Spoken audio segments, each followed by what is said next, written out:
सिमरन का अर्थ क्या होता है? आप जिन उपदेश ले लिया और स्मरण कर रहे हो आप, और साथ में कोई मर्यादा भी भंग कर रहे हो, तो स्मरण नहीं लगेगा आपका। कुछ एक पुण्यात्मा से कहते हैं जी हमने नाम भी ले रखा है, हम भक्ति भी कर रहे हैं, और फिर भी हमारे ऊपर आपत्ति आई है और भयंकर आज आ गई है। तो कहने का भाव ये है इस दास का कि उन्होंने सिमरण नहीं किया, सिमरण में मर्यादा में नहीं रहे। मर्यादा टूट जाने से ऐसी दिक्कत आ सकती है, अन्यथा नहीं आ सकती। तो सिमरण का तात्पर्य है कि परमात्मा कहते हैं दुख में सुमन सब करें, सुख में करे ना कोई।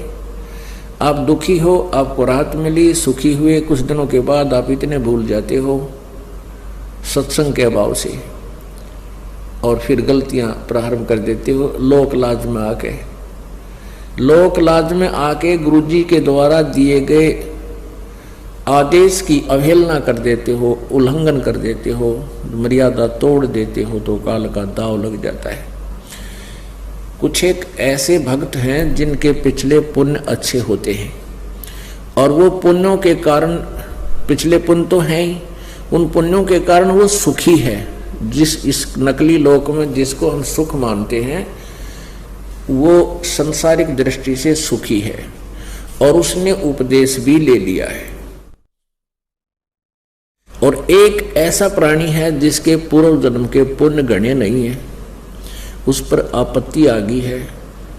परमात्मा कबीर जी की शरण में यहाँ आ गया है, आने से उसने नाम लेने से लाभ शुरू हो गया है।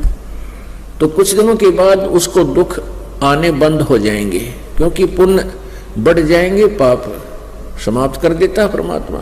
तो फिर वो कुछ दिनों में उस दूसरे भक्त को देखा देखी कि दूसरा भक्त है, वो भी नाम लिए हुए है, और वो भी मर्यादा तोड़ देता है, जो गुरुजी ने आदेश दे रखा है उसका उल्लंघन कर देता है, और देखता है कि उस पर कोई आपत्ति अभी आ नहीं रही। उसको देखकर वो स्वयं भी विचलित होकर के कोई मर्यादा भंग कर देता है। तो ऐसे फिर आपत्तियां फिर प्रारंभ हो जाती है। जिस व्यक्ति ने उपदेश भी ले रखा है और नाम भी खंडित कर दिया, तो उस पर अब मंत्र उसका है नहीं उसके पास।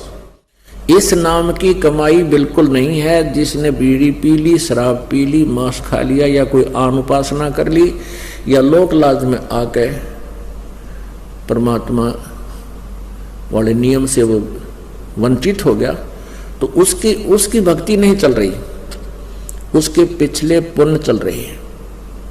और वो सत्संग में भी आ जाता है, नहीं भी आता है, बीड़ी भी पीता है, एक आदमी में गुट्टी भी ला लेता है, और वो फिर भी कहता मैं संत रामपाल का शिष्य हूं। वो कह रहा है पर वो दास का शिष्य नहीं है।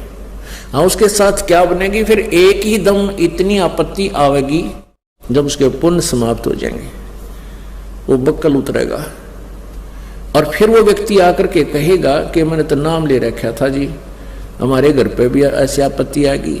तो वो ऐसा पापात्मा होगा कि आसपास के क्षेत्र के 10-5 कोई भक्त चारे हो नाम लेने के लिए श्रद्धालु, तो उनके लिए भी वो एक रोड़ा बन जाएगा।